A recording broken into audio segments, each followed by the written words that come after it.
kembali lagi bersama saya Maria Feratimian. Saya mahasiswa semester 1 Prodi Keperawatan Fakultas dan Universitas Katolik Indonesia Santo Paulus Ruteng. Pada video kali ini saya akan berbagi tentang konsep Pancasila sebagai sistem filsafat. Yang pertama, jelaskan tentang konsep hakikat filsafat dalam Pancasila.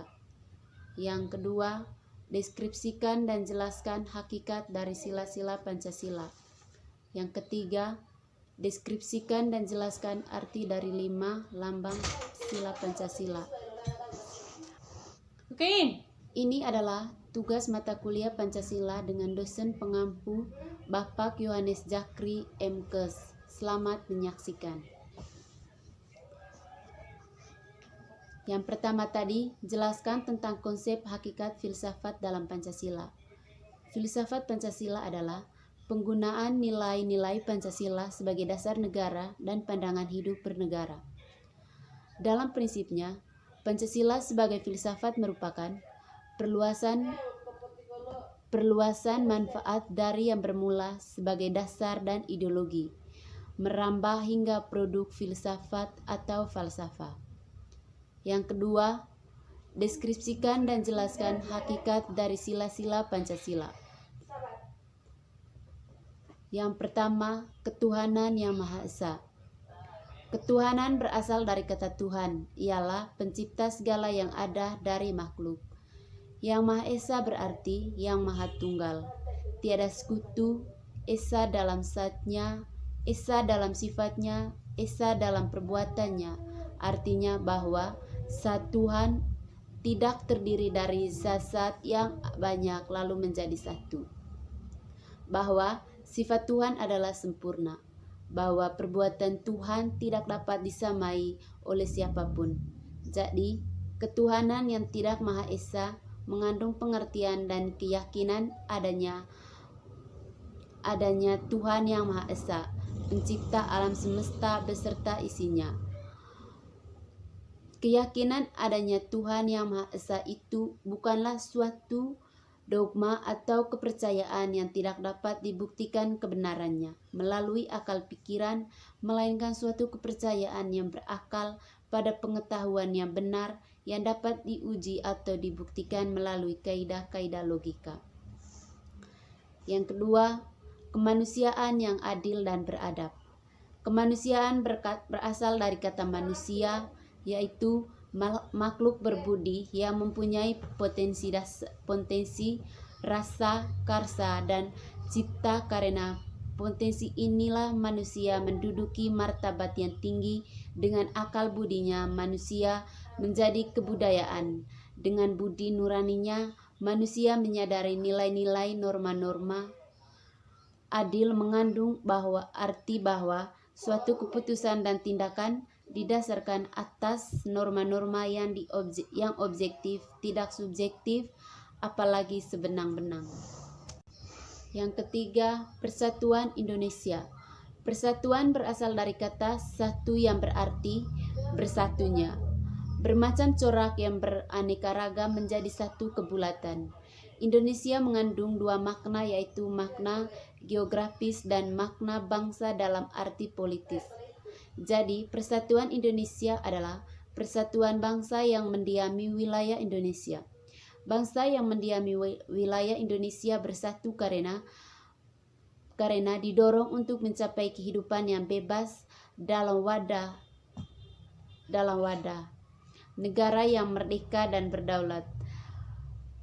Persatuan Indonesia merupakan faktor yang dinamis dalam kehidupan bangsa Indonesia, bertujuan untuk memajukan kesejahteraan umum dan mencerdaskan kehidupan bangsa serta mewujudkan perdamaian yang abadi. Yang keempat, kerakyatan yang dipimpin oleh hikmat kebijaksanaan dalam permusyawaratan perwakilan. Kerakyatan berasal dari kata rakyat yang berarti kelompok manusia dalam satu wilayah tertentu. Kerakyatan dalam hubungan dengan sila keempat bahwa kekuasaan yang tertinggi berada di tangan rakyat. Hikmat kebijaksanaannya berarti penggunaan pikiran atau rasio yang sehat dengan selalu mempertimbangkan persatuan dan kesatuan bangsa, kepentingan rakyat dan dilaksanakan dengan sadar, jujur dan bertanggung jawab. Permusyawaratan adalah suatu tata cara khas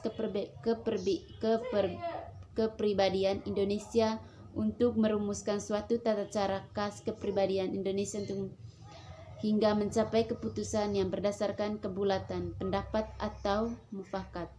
Perwakilan adalah suatu sistem rakyat mengambil cara atau prosedur mengusahakan turut sertanya rakyat mengambil bagian dalam kehidupan bernegara melalui badan-badan perwakilan. Yang kelima, keadilan sosial bagi seluruh rakyat Indonesia.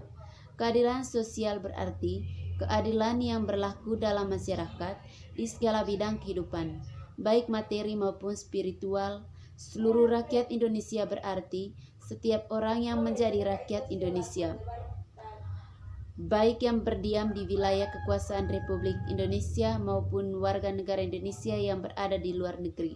Jadi sila keempat berarti, kelima berarti bahwa setiap orang Indonesia mendapatkan perlakuan yang adil dalam bidang hukum, politik, sosial, ekonomi, dan kebudayaan.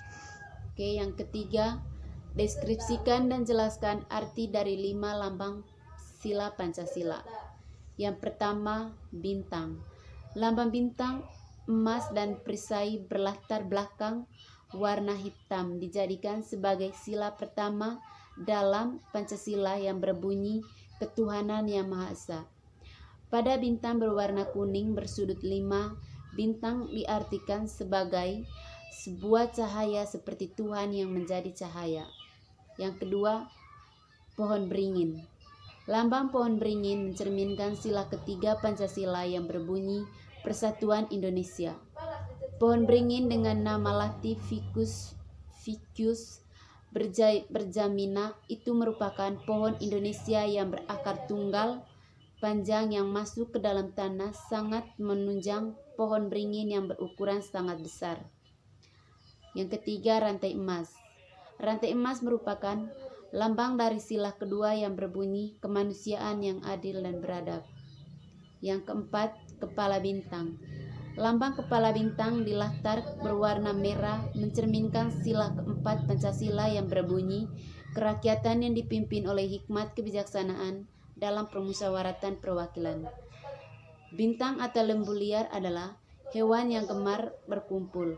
Hal ini menggambarkan seperti manusia dalam proses pengembalian keputusan harus dilakukan secara musyawarah atau berkumpul bersama untuk memecahkan suatu. Yang kelima, padi dan kapas. Lambang padi dan kapas mencerminkan sila kelima Pancasila yang berbunyi keadilan sosial bagi seluruh rakyat Indonesia. Padi dan kapas menjadi simbol pangan dan sandang yang menjadi kebutuhan pokok masyarakat Indonesia tanpa menjadi kebutuhan pokok masyarakat Indonesia melihat status ataupun kedudukannya. Hal ini menggambarkan persamaan, tidak ada kesenjarangan antara satu dengan yang lain. Terima kasih.